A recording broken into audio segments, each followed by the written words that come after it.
Hi, Mama Russell here. Today we're going to learn how to make banana bread. We're going to start by greasing and flouring our pans. So you're going to take some nonstick spray.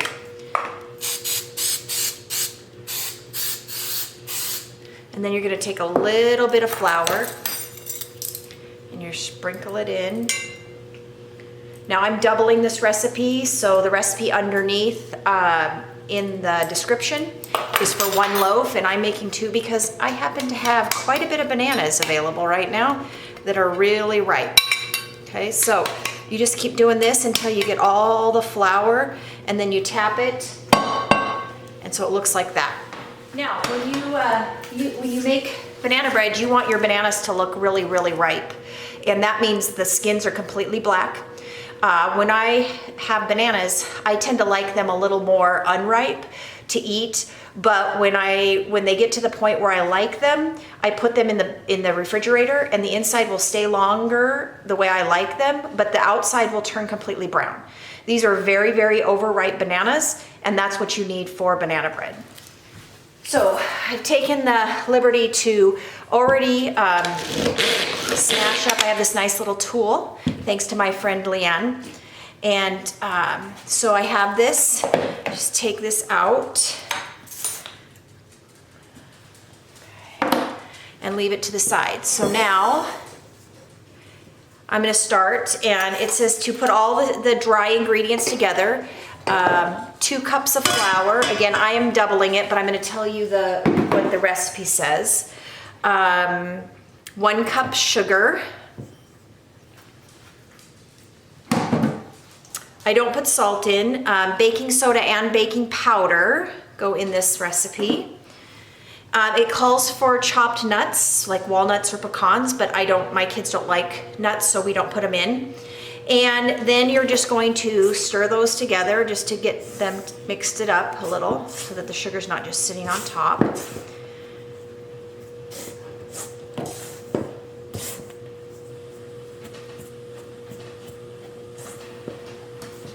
Okay, and then I make like a well in the middle.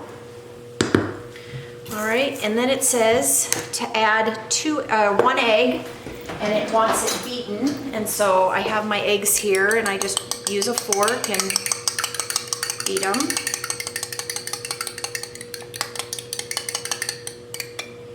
So I'm going to add the eggs. Now, banana bread is a quick bread. However, it takes over an hour to bake, but a quick bread does not have yeast.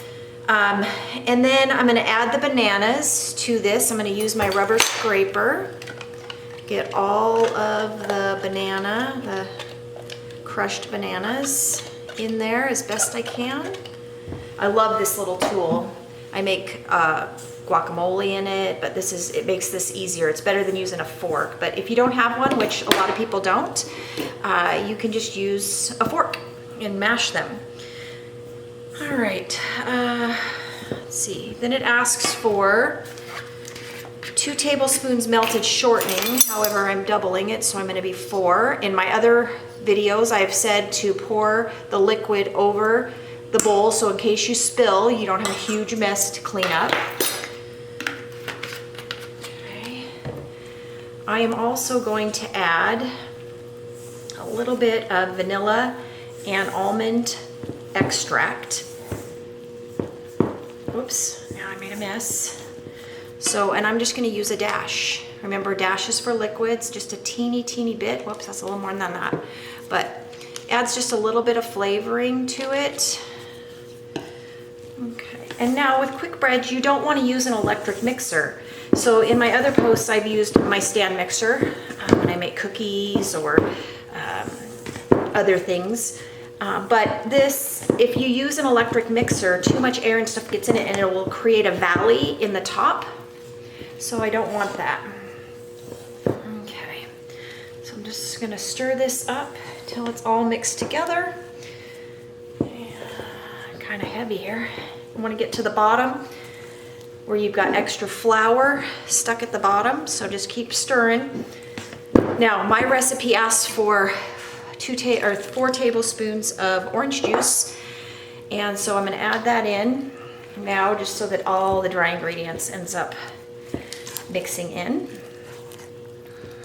And then you can add lots of different things to this. You can add walnuts, pecans, pistachios.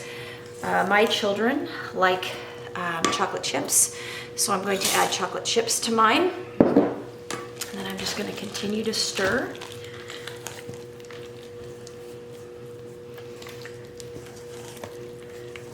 Get this all in here. And I can see at the bottom, boy, my arms are starting to wear out. I must be really getting old. So stir that up as best you can. And then you're gonna pour it into your ready to go. This is a loaf pan.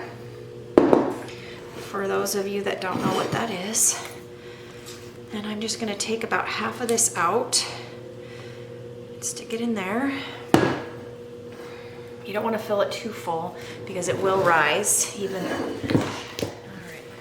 All right. And we are going to bake this at 350 degrees for about an hour.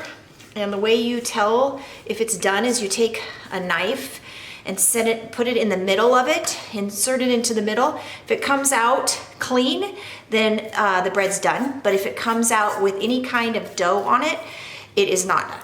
So that's how you gauge whether something's done or not, at least for banana bread. Okay, and you're not gonna wanna taste this, first off, because it has flour in it, and second, because it has eggs, raw eggs, so, and it doesn't taste very good anyway. All right, I'm gonna stick them in the oven for about an hour, and I will return when they're done. So I just got this out of the oven, and it's the finished product. Should pop right out of the loaf pan. I'm ready for you to enjoy.